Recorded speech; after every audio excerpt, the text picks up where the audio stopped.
So to start off, we're going to look at your overall rotation, or priority, whatever the hell you really want to call it. The first thing you're always going to want to do is maintain rend, and you're going to do this simply by applying rend, and then when it's about to run off, let the last tick go off, and then reapply. It's pretty simple. It pretty much allows access to overpower through Taste for Blood. Your second priority is going to be Mortal Strike, because, let's face it, it hits really hard.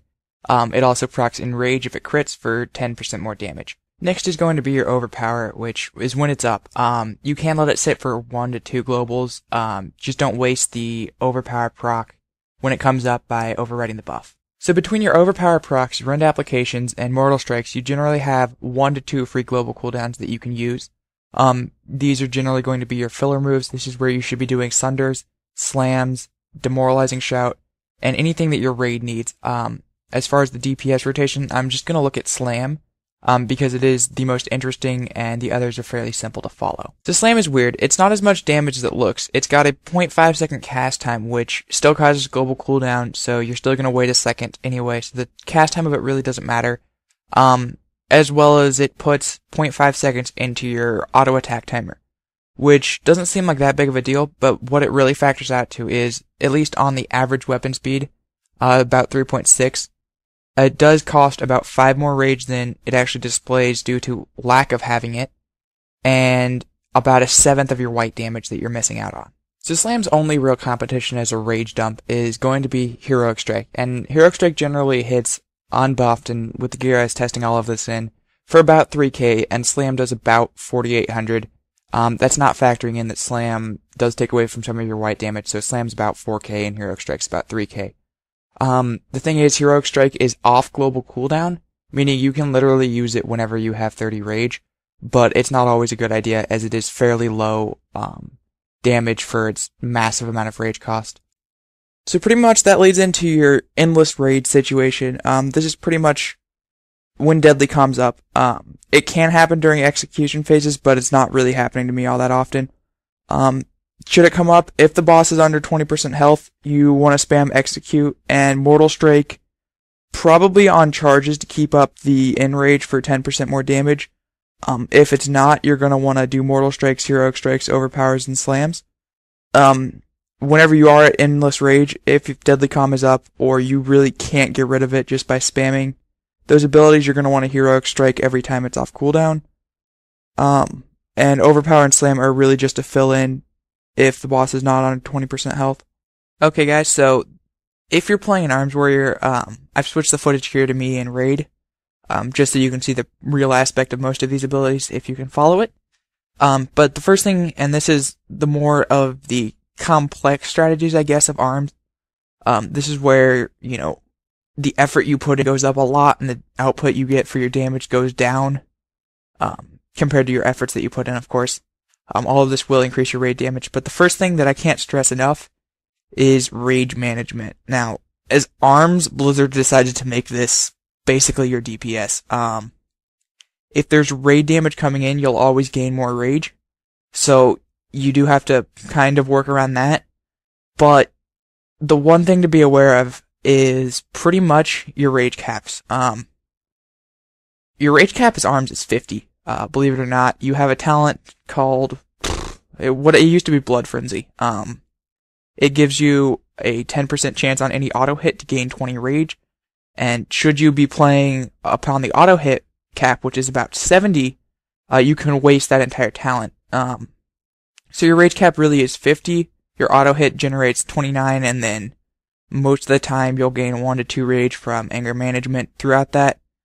And then if the auto hit goes off with the proc, it's 50 rage, so you're pretty much operating preferably under 50 rage the entire time, and you're going to want to Heroic Strike whenever you go under, or over that.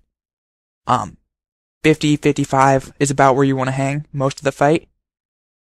But it can be a pain. If you play at 50 and you Heroic Strike, and you just missed your swing timer, you're not going to be able to Mortal Strike, and then you're going to screw up your rotation more than you would had you gone over on the rage.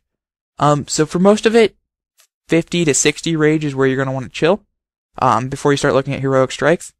But that's just something to be aware of. The second thing, I do it quite a bit throughout this, is Stance dancing. Overpower is really the only reason to be in battle stance. Previously, if you were armed, you stayed in battle stance the entire fight.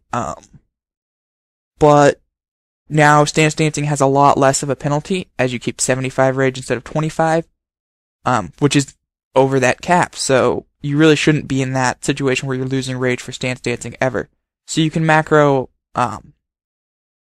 Berserker Stance to slam, Mortal Strike, Overpower, or not Overpower, my apologies. Slam, Heroic Strike, Mortal Strike, and do that, and then back to battle, but you do have to watch your procs to switch back so you can get your Overpower because it is key in your rotation. Other than that, let's see. Blade Storm and Sweeping Strikes. Sweeping Strikes is pretty much doubles your damage. It just makes it hit another target, as well as you cleave on top of that. It'll actually go up by more than exactly twice. And Blade Storm on like more than 2 targets is generally going to be a DPS gain just because it is AoE. Beyond that, I'm going to focus on 2 targets. If there's 2 things nearby that need to die, Sweeping Strikes is going to be your first priority to be doing. To use that, and don't Blade Storm with it up. Even if it did chain the Whirlwinds, it would still be less damage than if it was 2 targeting your Cleaves, Heroic Strikes, Mortal Strikes, and Overpowers, because that's more DPS than Blade Storm right now. Blade Storm in a 2 target situation is pretty much when Sweeping Strikes is down, and you have 2 targets that need to die equally, and you're going to want to use it between the Mortal Strike and the Overpower, preferably after a Heroic Strike or a Cleave, so that you don't waste that raid damage, and then you're going to want to let Blade Storm go for 1 or 2 ticks, and the auto hit in it, so you generate the rage, and then you can cancel it and go back to your normal rotation. Colossus Smash and Inner Rage are going to come into play in Cataclysm, and mainly so this doesn't get really outdated really quickly. I am going to look into them. Colossus Smash just is going to rotate to the top of your priority above everything. Colossus Smash does about 150% weapon damage. Mortal Strike does 170-ish. Any auto hit after that Colossus Smash, if that is all you do, will do roughly 140% more damage because of the lack of the 60% reduction. You can look up the math on that yourself if you don't believe me. But yeah, an auto hit plus Colossus Smash is going to do more damage than a Mortal Strike plus a auto hit.